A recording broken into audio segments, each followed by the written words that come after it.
परमात्मा मैं हूं, मेरे सिवा और कोई दूसरा ईश्वर परमात्मा नहीं सृष्टि में। चारों तरफ त्राहि त्राहि होने लगा। अब देखिए, ऋषियों ने प्रार्थना की, स्तुति की।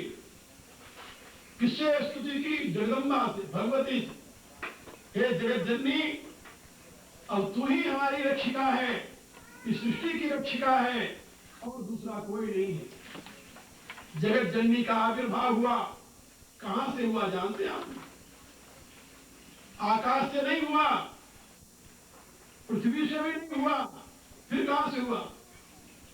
जितने देवता वहां बैठे थे, सभी देवताओं के शरीर से तेज निकला, और तेज निकल करके वो पुंजीभूत होकर के नारी रूप में परिणित हो गया। सभी देवताओं का तेज निकल करके पुंजीभूत होकर के नारी रूप में परिणित हो गया, और वही नारी महालक्ष्मी के नाम से, दुर्गा के नाम से वंदित हुई, और उसने महिषासुर का वध किया। उसको महिषमर्दिनी कहते हैं, भगवती महिषमर्दिनी। ये तो है कथा। ये कथा मध्यम चरित्र नाम से सप्तशती में वर्णित है, महालक्ष्मी के चरित्र से के रूप में। और उसके पश्चात देवताओं ने और ऋषियों ने उस भगवती की प्रार्थना की है। जो चौथा अध्याय है उसमें सप्तशती का प्रार्थना की है, और बहुत ही महत्वपूर्ण प्रार्थना है। हमारे यहाँ शास्त्रों में समझाया गया है कि यदि व्यक्ति केवल उस एक अध्याय का रोज पाठ करे, जाप करे, तभी वो भगवती की कृपा का भाजन बन जाता है। ये कथा। अब इसका रहस्य सुनिए आप। रहस्य क्या है? रहस्य ये है कि एक एक करके सारे देवता लड़े, लेकिन वो महिषासुर का वध नहीं कर सके। और जब सभी देवताओं का तेज इकट्ठा होकर के शक्ति रूप में परिणित हुआ, तो महिषासुर को मारने में विलंब नहीं लगा। इससे शिक्षा क्या मिली?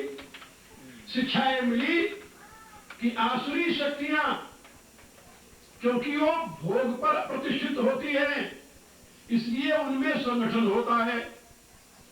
भोग के लिए तो संगठन हो जाता है ना। अभी देखिए, जहां पर भोग की वस्तु को प्राप्त करना हो, वहां तुरंत संगठन हो जाता है, क्योंकि प्रत्यक्ष फल मिलने वाला होता है। और दैवी शक्तियां जो है, क्योंकि वो भोग में आसक्त नहीं होती, इसलिए उनमें संगठन नहीं हो पाता। और जब देवासुर संग्राम होता है तो असुर हाथ जीतते हैं और देवता हारते हैं। क्यों हारते हैं? कि वो संगठित नहीं हो पाते। इसलिए अलग अलग जब असुर उनके ऊपर धावा करते हैं, वो लड़ते हैं, हार जाते हैं, सब अलग अलग हार करके बैठ जाते हैं, उनमें संगठन होता नहीं, इसलिए हारे रहते हैं, दर दर भटकते हैं, हिंदुओं की तरह।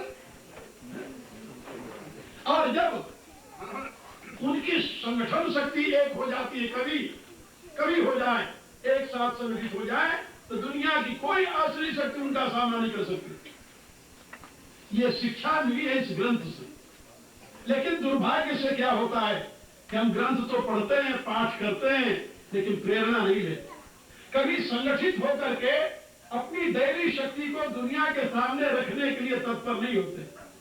कभी नहीं हुआ, ऐसी बात नहीं है। यदि ना हुआ होता तो ग्रंथ क्यों लिखा जाता? हुआ है। अतीत का इतिहास पढ़िए भारत का, तो उसमें जब जब भारत एक संगठित शक्ति के रूप में हिंदू जाति खड़ी हुई है, उस समय उसका विश्व में विजय हुआ है। और जब वो बिखरी रही है तो दुनिया के द्वारा कुचली गई। ये इतिहास है भारत का, याद रखो। और भारत का ही नहीं है, मनुष्य का इतिहास है, मानव जाति का इतिहास है। जहां संगठन होगा वहीं पर विजय होगी, जहां संगठन नहीं है वहां कभी विजय नहीं हो सकती। ये दुर्गा के मध्यम चरित्र से हमें यही शिक्षा मिलती है। इसलिए हमारे जीवन में संगठन की आवश्यकता है, हमारे धर्म में संगठन की आवश्यकता है, हमारे संस्कारों में संगठन की आवश्यकता है।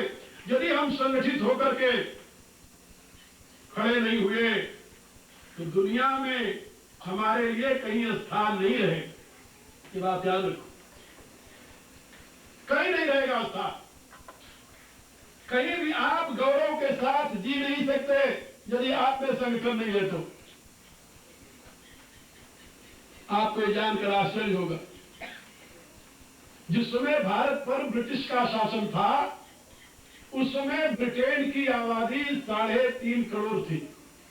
3.5 करोड़ पूरे इंग्लैंड की, और भारत की आबादी 40 करोड़ थी। और 3.5 करोड़ जो आबादी थी वहां से केवल 50,000 अंग्रेज शासन करते थे भारत में। केवल 50,000। किसके ऊपर शासन करते थे? 40 करोड़ के ऊपर। क्या आप 50,000 व्यक्ति मिलकर 40 करोड़ भेड़ों को इकट्ठा कर सकते हैं? नहीं कर सकते। 50,000 आदमी 40 करोड़ भेड़ों को नहीं कब्जे में कर सकते। लेकिन उस समय हिंदू जाति भेड़ों से भी बदतर अवस्था को प्राप्त हो गई थी। इसलिए 50,000 अंग्रेज भारत में 100 वर्ष तक शासन किए। कितने दुख की बात। क्या आप कल्पना कर सकते हैं कि वही भारत देश रहा है जिस देश में चाणक्य और चंद्रगुप्त पैदा हुए थे, जिस चंद्रगुप्त ने सेलूकस को जमीन में मिला दिया था। यूनान का सम्राट सेलूकस अपनी लड़की एलन नाम की लड़की को दे करके तब उससे क्षमा मांगी थी। सुना है आप लोगों ने इतिहास में चंद्रगुप्त का नाम? चंद्रगुप्त मौर्य का नाम इतिहास में अमर है, जिसने भारत के साम्राज्य को यूनान तक बढ़ाया था। और यूनान का सम्राट सेलूकस उन दिनों अपनी लड़की उसे यानी पुरस्कार रूप में दे करके तो उसे क्षमा मांगी थी, संधि की। ये सेलूकस कौन था जानते हो? ये सेलूकस था अलेक्जेंडर का उत्तराधिकारी। पहले अलेक्जेंडर ने गलती की भारत के ऊपर आक्रमण करके, और उसका बदला लेने के लिए चाणक्य ने चंद्रगुप्त को तैयार किया। और चंद्रगुप्त उसके ऊपर आक्रमण करके उसके सारे राज्य को अपने अधीन कर लिया। फिर बाद में सेलूकस जो उसका उत्तराधिकारी था अलेक्जेंडर का, उसने अपनी लड़की उसे दे करके क्षमा मांगी और 5 प्रांत उसके दहेज में दिया। 5 प्रांत। ये भारत का इतिहास। जिस देश में ऐसे ऐसे महापुरुष पैदा हुए थे, उसी भारत देश में केवल संगठित न होने के नाते, केवल फूट के नाते 50,000 अंग्रेज 100 वर्ष तक वहां शासन किया। मैं जब अध्ययन करता था इतिहास का तो मुझे बड़ा दुख होता था।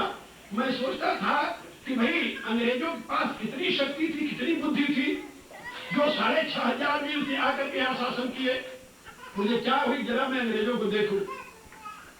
इंग्लैंड आया मैं, वहां अंग्रेजों ने रहने लगा, वहां आश्रम बनाया, बहुत से अंग्रेज मेरे शिष्य बने। वहां रहता रहा, मैं उनकी गतिविधि देखता रहा। फिर मुझे बड़ी पीड़ा हुई और मैं इस सत्य को समझा कि अपनी कमजोरी को यदि दूसरे का गुण माना जाए, अपनी कायरता को दूसरे की बहादुरी माना जाए, अपनी निर्बलता को दूसरे का वैभव माना जाए, इससे बड़ी मूर्खता और कुछ नहीं हो सकती। क्या समझे? अंग्रेजों में इतनी बुद्धि नहीं थी, आज भी नहीं है। नहीं है, आज भी नहीं। विश्वास के साथ मैं कह सकता हूं कि अंग्रेजों ने न तो कोई पाणिनि ऐसा व्याकरणीय दिया है कोई, चाणक्य ऐसा कोई नीतिज्ञ दिया है क्या? आर्यभट्ट ऐसा कोई वैज्ञानिक दिया है क्या? ना ना। मैं कितने नाम गिनाऊं आपको। और कपिल कराज ऐसे दार्शनिक की तो वहां कल्पना ही नहीं की जा सकती। लेकिन दुर्भाग्य से जिस भारत ने ऐसे गौरवशाली महापुरुषों को जन्म दिया था, वही भारत केवल अपने फूट के नाते 900 वर्ष तक विदेशियों के आक्रमण का शिकार बना रहा। 900 वर्ष तक, 700 वर्ष तक अरब और जिसे कहते हैं सीरिया, तुर्किस्तान, उज्बेकिस्तान, मंगोलिया, इन देशों के लोग वहां पर आक्रमण करते रहे 700 वर्ष तक। और बाद में 200 वर्ष तक पुर्तगीज, डच, जर्मन, फ्रांसीसी और इंग्लिश लोग आक्रमण करते रहे, लूटते, खूब लूटे, हिक भर करके लूटे। और वहां के लोग भेड़ों से भी बदतर जिंदगी जी। क्यों जी? केवल अपनी फूट के नाते। वहां कमी कुछ नहीं थी, शक्ति की कमी नहीं थी। लेकिन आपको जानकर दुख होगा कि इन अंग्रेजों की शक्ति कौन थे? भारत के हिंदू। एक राजा जो दूसरे राजा का दुश्मन था, वो अंग्रेजों को सहायता देता था, अंग्रेज उसको जीत लेता था, फिर उसको भी अपने कब्जे में कर लेता था। जब तू भी आया, अपनी फूट के नाते, संगठन न होने के नाते, दुर्गा सप्तशती इसलिए क्या करेगी? ऋषि ने तो सप्तशती लिख करके समझाया कि जब तक देवता अलग अलग लड़ते रहे तब तक सब हारते चले गए, और जब उनका तेज इकट्ठा हो गया तो फिर उस दानों को तुरंत उन्होंने खत्म कर दिया। इससे प्रेरणा क्या दी कि जब तक तुम लोग अलग अलग अपनी डंडी बजाते रहोगे तब तक दुनिया में कहीं तुम्हें आदर नहीं मिलेगा, विजय नहीं मिलेगी, तुम दुनिया में सम्मान के पात्र नहीं हो सकते। लेकिन जब तुम एक संगठित होकर के खड़े हो जाओगे तो दुनिया तुम्हारा नमस्कार करेगी, दुनिया तुम्हारे अंदर होगी। और ऐसे अनेकों बार हुआ है, भारत का इतिहास इसके लिए साक्षी है। ईसा की 5वीं सदी में भारत में एक सम्राट हुआ है, और उस सम्राट के काल में चाइना से बहुत से यात्री आए, बहुत से यात्री। उन यात्रियों में एक का नाम था ह्यून सांग, जो 7 वर्ष तक भारत में रहा है, और 7 वर्ष भारत में रह करके उसने अपना संस्मरण लिखा है। और भारत की महिमा जो लिखता है, पश्चिम के लोग जब उसे पढ़ते हैं तो पूछते हैं कि वो कौन सा भारत है जिसकी महिमा ये चाइनीज यात्री लिख रहा। पूछते, हम कभी जब उनकी वो कथा सुनाते हैं उस भारत की, तो पूछते हैं कि where is that India? What you are saying me, where is that India? I didn't see that. Is that India on the earth? वे पूछते हैं कि वो भारत सही में पृथ्वी पर ही है, कहीं आकाश में? मैं कहता हूं तो चाइनीज यात्री से पूछिए, हम तो लिख नहीं रहे। चाइनीज यात्री लिखता है कि भारत वह देश है जहां मैं 7 वर्ष तक रहा और एक भी भिखारी नहीं देखा। भारत वह देश है जहां के लोग अपने घरों में ताला नहीं लगाते क्योंकि उनको पता नहीं चोरी क्या होती है। भारत वह देश है जिसमें कोई आदमी दरिद्र नहीं है, सब आदमी अपने आप में संपन्न है। भारत वह देश है जहां के लोग असत्य नहीं बोलते। भारत वह देश है जहां के लोग दूसरे को अपना गुलाम नहीं बनाते। भारत वह देश है जो चंद्रमा के समान दुनिया को अपनी शीतल छाया से आप्लावित करके शीतलता प्रदान करता है। एक और लिखता है ह्यून सांग। आप लोग जानने की इच्छा हो तो उसकी पुस्तक पढ़ना, आपको लाइब्रेरी में मिल जाएगी, यहाँ नहीं मिलेगी, किसी दूसरे देश में मिल जाएगी। ये मैं क्यों बता रहा हूं? इसलिए बता रहा हूं कि ये देश की महिमा नहीं है, ये तो उस जाति की महिमा है जिसमें आप लोग भी पैदा हुए, जिस संस्कार को लेकर आपके पूर्वज भारत से यहां आए। और मेरे विचार से मैं जहां जहां घूमा हूं, देखा हूं, ट्रिनिडाद में भी रहा हूं, गियाना में भी रहा हूं, यहां भी पहले भी आया था, यहां भी रहा हूं मैं, और यहाँ के लोग जहां जहां रहते वहां भी मैं देखता हूं, वो भारत वाला रोग साथ लगा हुआ है। वो साथ लगा हुआ है, वो विघटन की धारणा, अब तक वो अपना कुसंस्कार सजोए हुए हैं, उससे मुक्त होने के लिए आप लोग तत्पर नहीं। लेकिन मैं जानता हूं कि मनुष्य इतिहास से सीखता है।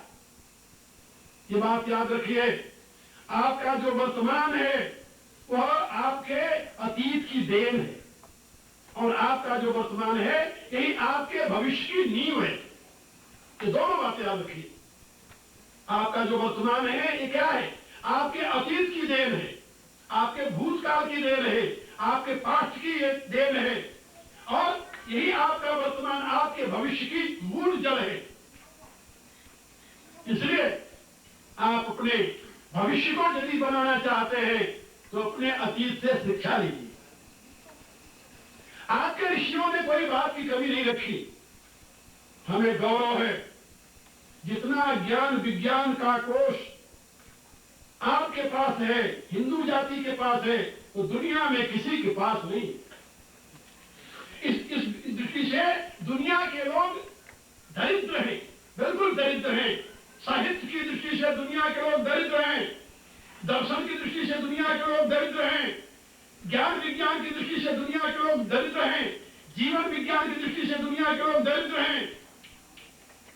आप रिचेस्ट पीपल है दुनिया में, याद रखिए। एक दिन मैं कनाडा की जो राजधानी है ओटवा में मैं बैठा हुआ था। एक कनेडियन परिवार आया, कनेडियन परिवार मेरे पास। मेरे शिष्य ने मुझे परिचय दिया कि गुरुजी, इन्होंने यहाँ कनाडा से अपना सब कुछ बेच करके भारत में बेंगलोर में जाकर के इन्होंने अपना मकान खरीदा है और वही के सिटीजन बन गए, वही रहते हैं अपने बच्चों को लेकर। तो मैंने उससे पूछा, हमका क्यों भाई ये उल्टा काम क्यों करने लगा तू? भारत के लोग इस समय लालायित हैं कि मैं कनाडा पहुंच जाऊं, अमेरिका पहुंच जाऊं, यूरोप में पहुंच जाऊं, और तुम यहां छोड़कर कनेडियन होकर के व्हाइट पर्सन का हो। हम कहा तुम यहां छोड़कर भारत क्यों जा रहे हो, क्या बात? वो मेरे से कहता है कि Swami ji, India is really, आपकी भाषा बताऊं, आप भी समझो, भारत सही में पश्चिम से सुविधा की दृष्टि से 100 वर्ष पीछे, 100 वर्ष जो इस समय यहां है, उस सुविधा को प्राप्त करने में अभी 100 वर्ष लगेंगे भारत को, क्या उसकी मान्यता थी। लेकिन जीवन की दृष्टि से, कल्चर की दृष्टि से, धर्म की दृष्टि से, मनुष्यता की दृष्टि से वह भारत यहां कनाडा से 5000 वर्ष आगे है, 5000। वो कहता है कि जीविका की दृष्टि से, जीविका तो आप लोग जानते होंगे ना, जीविका बाहर की सुविधा, भौतिक सुविधा की दृष्टि से भारत 100 वर्ष पीछे है। लेकिन आंतरिक चरित्र के विकास की दृष्टि से, कल्चर की दृष्टि से, धर्म की दृष्टि से, जीवन व्यवस्था की दृष्टि से भारत यहां से 5000 वर्ष आगे। और कहता है कि मुझे विश्वास नहीं कि 5000 वर्ष बाद भी ये कनाडा भारत बन पाएगा कि नहीं बन पाएगा। कहता मैं विश्वास नहीं, इसलिए मैंने अपने बच्चों को लेकर के भारत में निवास लिया। ये उस कनेडियन की बात। मेरे कहने का अभिप्राय, वेद ऐसा ग्रंथ दुनिया में किसी जाति के पास नहीं है। गीता ऐसा धर्मशास्त्र दुनिया में किसी जाति के पास नहीं है। नहीं, जो बाइबल लेकर के, कुरान लेकर के घूमते हैं घर घर, जरा उनको पढ़ करके तो देखिए उसमें क्या है, और एक बार गीता को पढ़ करके देखिए, आपको पता चल जाएगा। तो वेद ऐसा ग्रंथ नहीं है, उपनिषद ऐसा ग्रंथ नहीं है, गीता ऐसा ग्रंथ नहीं है। और एक बात और समझिए, जब तक मनुष्य के सामने कोई आइडिया नहीं होता, आइडिया मैंने आदर्श, तब तक उसके जीवन में वैसा बनने के लिए चाह नहीं होती। ये तो आप जानते हो। एक बार मैं अमेरिका में बोल रहा था, तो एक अमेरिकन ने मेरे से कहा कि भगवान जो कहते हैं आप अवतार लेते हैं, तो सारे अवतार भारत में क्यों होते, इन देशों में अवतार क्यों नहीं होते?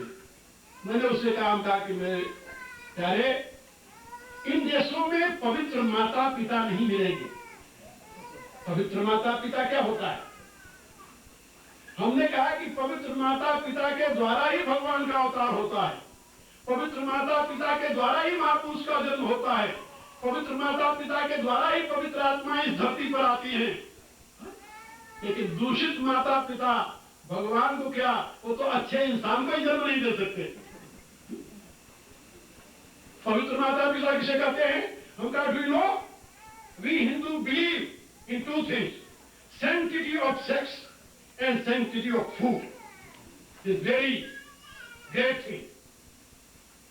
Sanctity of sex and sanctity of food. वो कहता है कि sanctity of food तो मैं समझ गया, लेकिन sanctity of sex माने क्या होता है? You people think that sex is the biological demand of mankind, and you can use that with any person. But you know, in India, there is one word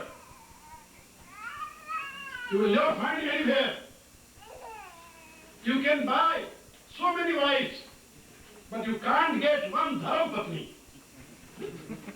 Is any word in English about Dharam Patni? What is Dharam Patni? Okay. Dharam Patni is, I don't think that you can understand in any life. What is the meaning of Dharam Patni? And you will never find a Dharam Patni in the same way. You will never find anywhere Pativrata. Do you know what is the meaning of Pativrata? वो कहता है कि इसका translation करके बता, हम कहा अंग्रेजी में शब्द है नहीं, आज बताओ। जब अंग्रेजों के पास पतिव्रता नाम की कोई स्त्री नहीं है, तो पतिव्रता शब्द का ट्रांसलेशन हम कहां से करेंगे? अरे भाई, किसी शब्द का निर्माण तो जब कोई वस्तु होती तो होता है ना। उनका there is no object, there is no word. Word was created by human being for object. So where there is no object, there is no word. There is no pativrata in English dictionary. Because there is no pativrata woman in England, in America too. कहने लगा कि अच्छा आप इसका अर्थ बताइए। हम कहा कि अभी अखबार में मैंने पढ़ा है, अभी इंग्लैंड के, कि 10 साल की लड़कियां, सरप्राइज, 10 साल की लड़कियां, 10 साल की लड़की क्या होती है? 10 साल की लड़कियां 60%, 90%, 10 साल की लड़कियां जो स्कूल में 60%, 10 साल की लड़कियों ने बताया कि I know what sex is. 10 साल की लड़कियां स्कूलों में जो पढ़ती हैं, जब उनकी परीक्षा ली गई, उनसे पूछा गया, तो उन्होंने उत्तर दिया कि I know very well what sex is because I tasted that. अब आप सोचिए, हम कहा जिस देश में 10 साल की लड़की सेक्स से परिचित हो जाती है, वो विवाह के बाद क्या करेगी? झक मारेगी क्या? तो क्या करोगे तुम? पतिव्रता नाम के कहां से ढूंढोगे तुम?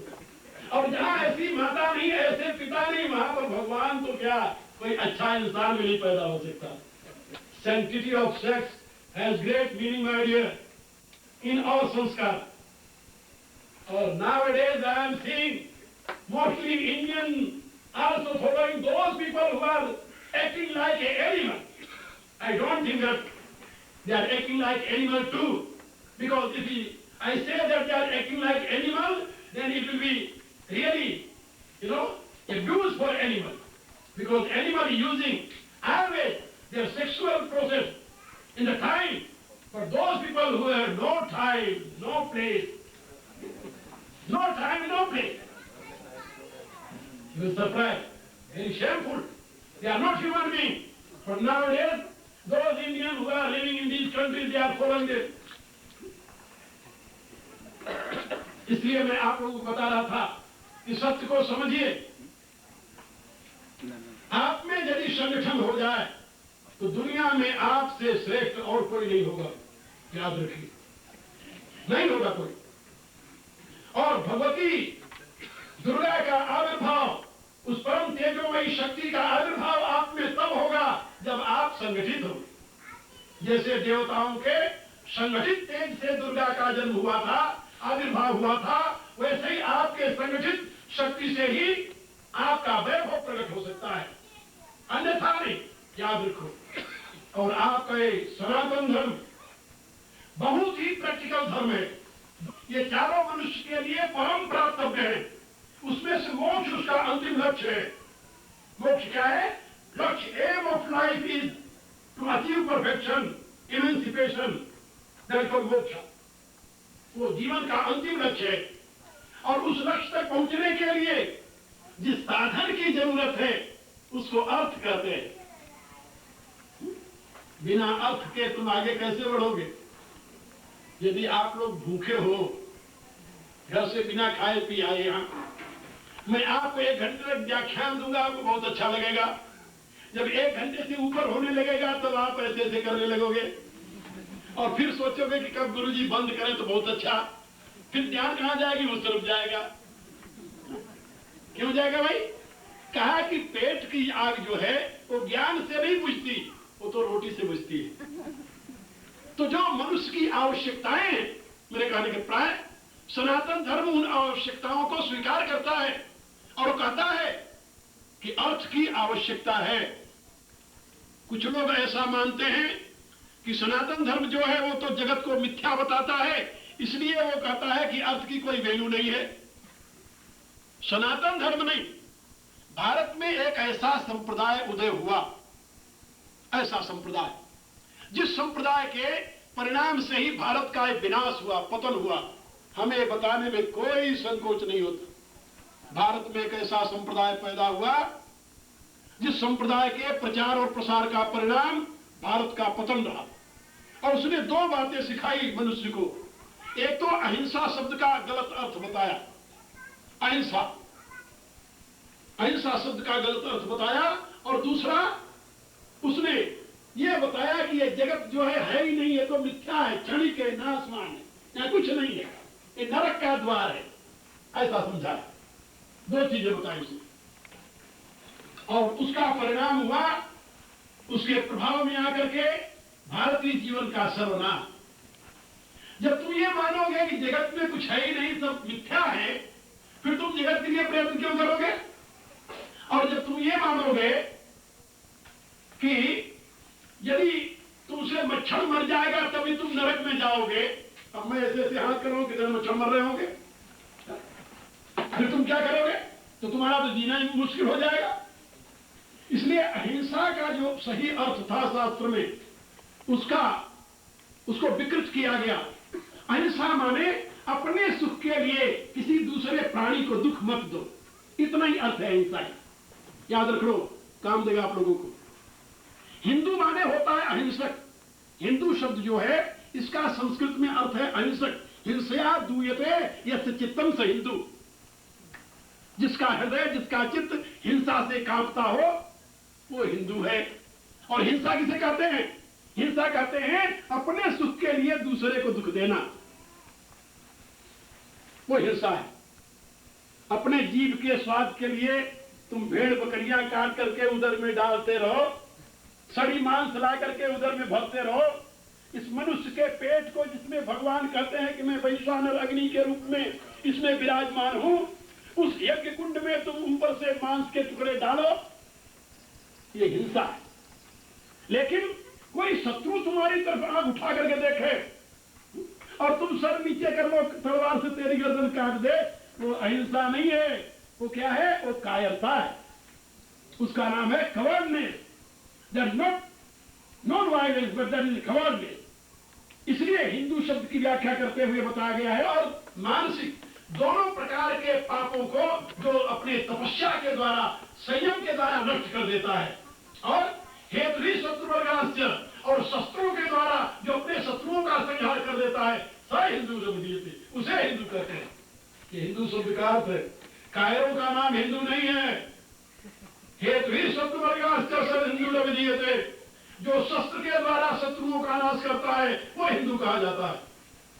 याद रखो, रिपु पर कृपा परम कदराई, भगवान राम ने कहा कि शत्रुओं पर दया करना है तो महाकायरता है। इसलिए मैं आप लोगों को बता रहा था कि हमारे देश के विनाश में ये दो विचारधाराएं कारण हुई थी।